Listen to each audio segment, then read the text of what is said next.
तमन्ना हमें तुम्हें दुल्हन बनाए तेरे हाथों। হ্যালো এভরিওয়ান, নতুন আরেকটি ব্লগে সবাইকে স্বাগতম জানাচ্ছি। ব্লগটা আজকে আমি সকাল থেকেই শুরু করেছি।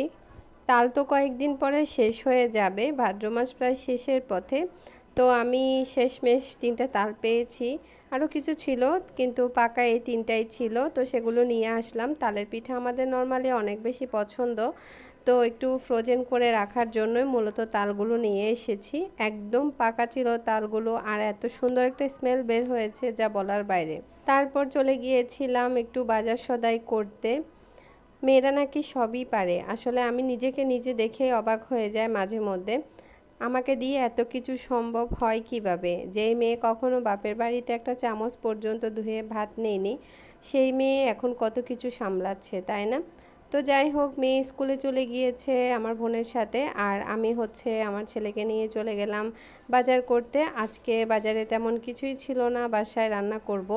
তো যা যা লাগবে সব কিছুই নিয়ে চলে আসলাম। আর স্বপ্নে গেলে আমার ছেলের চোখ সব সময় ওদের জিনিসপত্রের দিকেই থাকে, বাচ্চাদের খেলনা পাতি, পেন্সিল বক্স, হাবি জাবি এগুলোর দিকে। তো ওকে 2টা পেন্সিল গিফট করেছি, তারপর বাসায় চলে আসলাম। স্বপ্ন বাসার কাছে থাকাতে আসলে বাজার করতে তেমন একটা কষ্ট হয় না, তবে বাহিরে প্রচণ্ড রকমের রোদ ছিল আর বাহিরে বের হওয়া খুবই টাফ ছিল। যাই হোক, বাসায় এসে এখন রান্নাবান্না শুরু করে দিয়েছি। আজকে খুব সুন্দর করে একটা সবজি রান্না করব, আলু দিয়ে, বরবটি দিয়ে, চিংড়ি মাছ, টমেটো দিয়ে রান্না করব।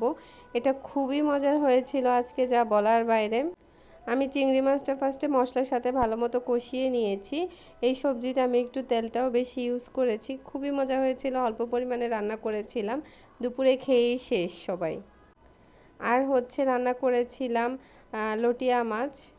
আমাদের দেশে লইট্টা মাছ বলা হয়, আপনারা অনেকেই পছন্দ করেন, আবার অনেকে পছন্দ করেন না।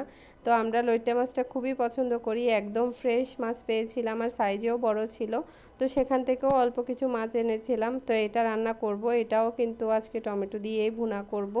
খুবই মজার মাছ, তবে অবশ্যই ফ্রেশ হতে হবে, ফ্রেশ না হলে কিন্তু এই মাছটা খেতে মজা লাগে না। এই মাছ রান্না করার একটা পদ্ধতি আছে, এখানে কিন্তু কোনো ধরনের পানি ইউজ করা যাবে না। আজকে সবগুলো তরকারি অনেক বেশি মজা হয়েছিল। তো এখন লইট্টা মাছটা হয়ে গিয়েছে, আর এখন আমি উপরে কিছু ধনিয়া পাতা ছিটিয়ে দিচ্ছি। ধনিয়া পাতা না দিলে আবার এই মাছটা খেতে ভালো লাগবে না, ধনিয়া পাতা দিলে একটা খুব সুন্দর স্মেল আসে।